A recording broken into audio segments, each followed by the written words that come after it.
जी हाँ दोस्तों, welcome to my YouTube channel. Bihar police, Bihar दरोगा या आप किसी भी कॉम्पिटिटिव एग्ज़ाम की तैयारी करते हैं जिसमें लूसेंट से क्वेश्चन पूछा जाता है, तो आपके लिए यह वीडियो बहुत ही महत्वपूर्ण है, क्योंकि लूसेंट ऑब्जेक्टिव बुक से जितने भी विविध के क्वेश्चन हैं, जितने भी महत्वपूर्ण क्वेश्चन हैं, वो सभी क्वेश्चन आपको आज के इस वीडियो में हम कराने वाले हैं। तो आप सभी इस वीडियो में शुरू से लेकर अंत तक बने रहिएगा और पीडीएफ इसका आपको टेलीग्राम पर मिल जाएगा। देखिए, आज का पहला क्वेश्चन है कि वह कौन सा देवबंद छात्र विद्वान था जिसने राष्ट्रीय आंदोलन में महत्वपूर्ण हिस्सा लिया। क्वेश्चन का थोड़ा लेवल जो रहेगा वो हाई रहेगा, इसलिए सभी लोग सोच समझ के आंसर करेंगे। और लाइव क्लास है तो लाइव चैट में फटाफट सभी लोग आंसर बताएंगे।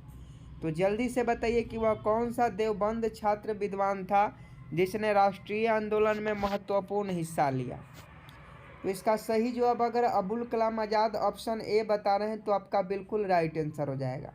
अबुल कलाम आज़ाद ने राष्ट्रीय आंदोलन में महत्वपूर्ण हिस्सा लिया, तो एक का अगर आप ऑप्शन ए बता रहे हैं तो आपका बिल्कुल राइट आंसर हो जाएगा। 2 नंबर क्वेश्चन देख लीजिए। निम्नलिखित में से किसके पक्षधर नेहरू थे किंतु गांधी जी नहीं थे। 2 का सही जवाब बताएं। देखिए, क्वेश्चन उल्टा तरीका से पूछा गया है।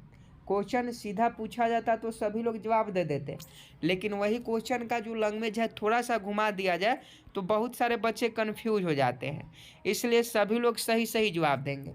देखिए, बिहार दरोगा के अभ्यर्थी भी इस क्लास को देख सकते हैं, उनको भी बहुत ज़्यादा बेनिफिट होगा। तो फटाफट बताइए। तो देखिए, 2 का अगर आप ऑप्शन डी बता रहे हैं भारी औद्योगिकीकरण, तो इसका बिल्कुल राइट आंसर है। गांधी जी जो थे वह इसके पक्ष में नहीं थे, लेकिन नेहरू जी जो थे वह भारी औद्योगिकीकरण के पक्ष में थे, तो 2 का ऑप्शन डी सही जवाब हो जाएगा। नेक्स्ट प्रश्न 3 का सही जवाब बताएं। निम्नलिखित में से कौन भारत में उपनिवेशवाद के आर्थिक आलोचक थे। 3 का सही जवाब बताएं। I am waiting for your answer कि निम्नलिखित में से कौन भारत में उपनिवेशवाद के आर्थिक आलोचक थे। तो 3 का अगर आप ऑप्शन डी उपयुक्त सभी बता रहे हैं तो आपका बिल्कुल राइट आंसर हो जाएगा। दादा भाई नौरोजी, उसके बाद महादेव गोविंद रनाडे, आरसी दत्त, ये तीनों जो थे वह भारत में उपनिवेशवाद आर्थिक आलोचक थे, तो इसका सही जवाब ऑप्शन डी हो जाएगा। नेक्स्ट प्रश्न का सही जवाब बताएं। प्रयागनगर को इलाहाबाद अल्लाह के नगर का नाम किसने दिया था। फटाफट सही जवाब दीजिए कि प्रयागराज को, जो आज का प्रयागराज है, उसका पहले नाम इलाहाबाद था, तो इलाहाबाद का नाम किसने दिया था। 4 का सही जवाब बताइएगा। तो देखिए, इसका सही जवाब अकबर हो जाएगा। पहले प्रयागनगर था, उसका नाम इलाहाबाद कर दिया गया अकबर के द्वारा, और फिर योगी जी आए तो योगी जी प्रयागराज कर दिए, तो इसका सही जवाब अकबर हो जाएगा। प्रयागनगर को इलाहाबाद को किसने किया, अकबर ने किया, तो ऑप्शन बी सही जवाब हो जाएगा। नेक्स्ट प्रश्न का सही जवाब बताएं। निम्नलिखित में से किसको एक प्रबुद्ध निरुकुंज कहा जा सकता है। 5 का सही जवाब बताएं। I am waiting for your answer. निम्नलिखित में किस को एक प्रबुद्ध निरुकुंज कहा जा सकता है। बाबर को, हुमायूं को, और ऑप्शन देख लीजिए, अकबर को, औरंगजेब को। तो देखिए, इसका सही जवाब जो हो जाएगा वह आपका अकबर हो जाएगा। अकबर को आप निरंकुश कह सकते हैं, तो ऑप्शन सी सही जवाब हो जाएगा। नेक्स्ट प्रश्न का सही जवाब बता कि विजयनगर साम्राज्य का पतन किस वर्ष हुआ था तथा इसके अवशेष कहाँ मिले थे। तो देखिए, विजयनगर साम्राज्य का अगर पतन की बात करें तो इसका पतन जो हुआ था 1565 ईस्वी में हुआ था। विजयनगर साम्राज्य का पतन 1565 ईस्वी में हुआ था, और इसका अवशेष हम्पी कर्नाटक में मिला, तो इसका सही जवाब ऑप्शन बी हो जाएगा। नेक्स्ट प्रश्न 7 का सही जवाब बताएं। प्राचीन संस्कृत ग्रंथों में प्राप्त यवन प्रिय किसका घोतक था। ये क्वेश्चन बहुत इंपॉर्टेंट है। 7 का सही जवाब बताएगा कि प्राचीन संस्कृति ग्रंथों में प्राप्त यवन प्रिय किसका घोतक था। 7 का अगर आप ऑप्शन डी काली मिर्च का बता रहे हैं तो आपका बिल्कुल सही जवाब हो जाएगा। यवन प्रिय का मतलब होता है काली मिर्च, तो इसका सही जवाब ऑप्शन डी हो जाएगा। नेक्स्ट प्रश्न का सही जवाब बताएं।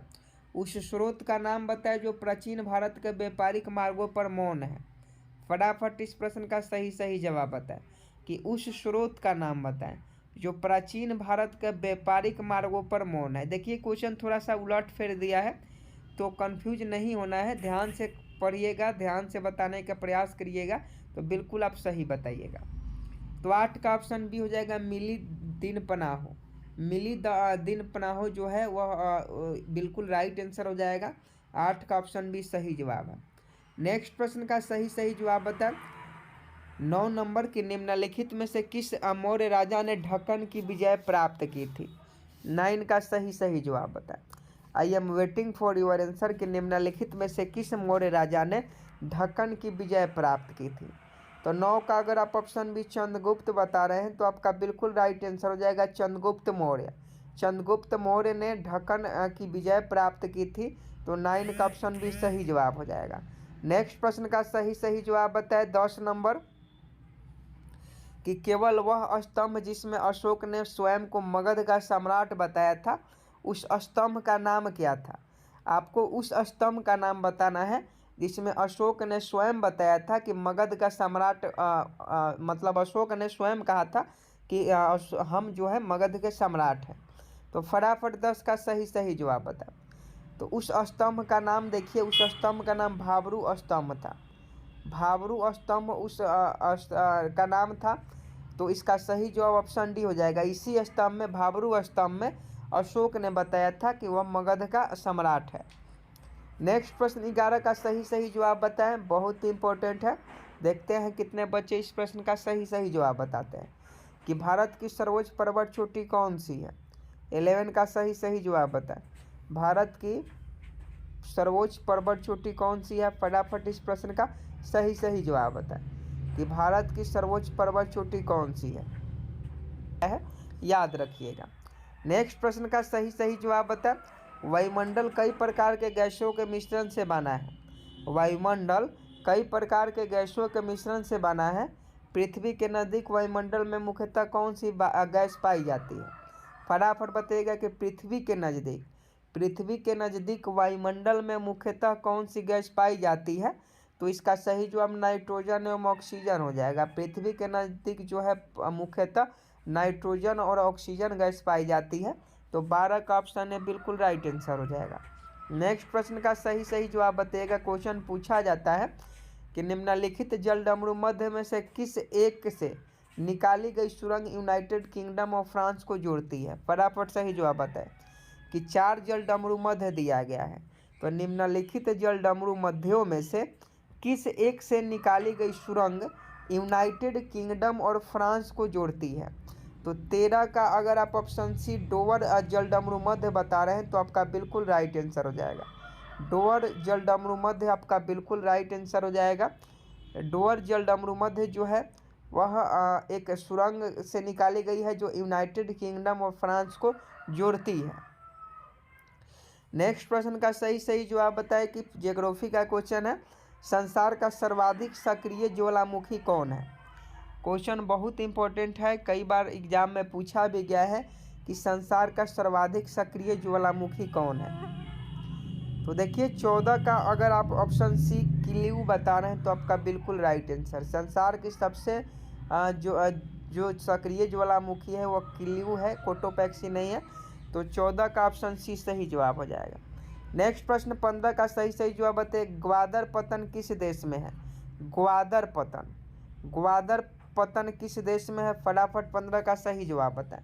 तो इसका सही जवाब पाकिस्तान हो जाएगा। ग्वादर पतन जो है, ग्वादर पतन ये पाकिस्तान देश में स्थित है। नेक्स्ट प्रश्न का सही जवाब बताएं, टोर्नेडो बहुत प्रबल उष्णकटिबंधीय चक्रवात है जो उठता है। फटाफट सही जवाब बताएं कि टोर्नेडो बहुत प्रबल उष्णकटिबंधीय चक्रवात है जो उठता है। तो इसका सही जवाब कैरिबियन सागर में हो जाएगा। टोर्नेडो एक प्रकार का प्रबल उष्णकटिबंधीय चक्रवात है जो कैरिबियन सागर में उठता है। तो 16 का ऑप्शन है सही जवाब हो जाएगा। नेक्स्ट प्रश्न का सही जवाब बताएं कि निम्नलिखित में कौन सुमेलित नहीं है? तो कौन सा सुमेलित नहीं है? तो देखिए खार्तूम नील है, बिल्कुल सही है। न्यूयॉर्क हडसन नदी के किनारे है, खार्तूम नील नदी के किनारे है, बर्लिन स्प्रिंग नदी के किनारे है, लेकिन सिडनी जो है वह सीन नदी के किनारे नहीं है। तो ये आपका बिल्कुल सुमेलित नहीं है। तो ऑप्शन डी इस प्रश्न का सही जवाब हो जाएगा। नेक्स्ट प्रश्न 18 का सही जवाब बताएं। विश्व का सबसे गहरा समुद्र गत कौन है? 18 का सही जवाब बताएं कि विश्व का सबसे गहरा समुद्र गत कौन है। तो 18 का ऑप्शन बी चैलेंजर हो जाएगा। चैलेंजर जो है वह विश्व का सबसे गहरा समुद्र गत है, तो चैलेंजर आपका बिल्कुल राइट आंसर हो जाएगा। नेक्स्ट प्रश्न 19 का सही जवाब बताएं। भारतीय संघवाद निकट है। भारतीय संघवाद निकट है, फटाफट सही जवाब बताएं कि भारतीय संघवाद निकट है। तो 19 का सही जवाब क्या हो जाएगा? तो ऑप्शन है कनाडा के हो जाएगा। भारतीय संघवाद जो है वह कनाडा के निकट है, तो कनाडा आपका बिल्कुल राइट आंसर हो जाएगा। नेक्स्ट प्रश्न 20 का सही जवाब बताएं। राष्ट्रपति को निम्न में से किस मामले में संपूर्ण वीटो प्राप्त है? फटाफट 20 का सही जवाब बताइएगा। 3 ही ऑप्शन है, 3 ही ऑप्शन में से जो भी प्रश्न सही है फटाफट बताइए कि राष्ट्रपति को निम्न में से किस मामले में संपूर्ण वीटो प्राप्त है। तो 20 का ऑप्शन है साधारण विधेयक हो जाएगा। साधारण विधेयक के मामले में राष्ट्रपति को संपूर्ण वीटो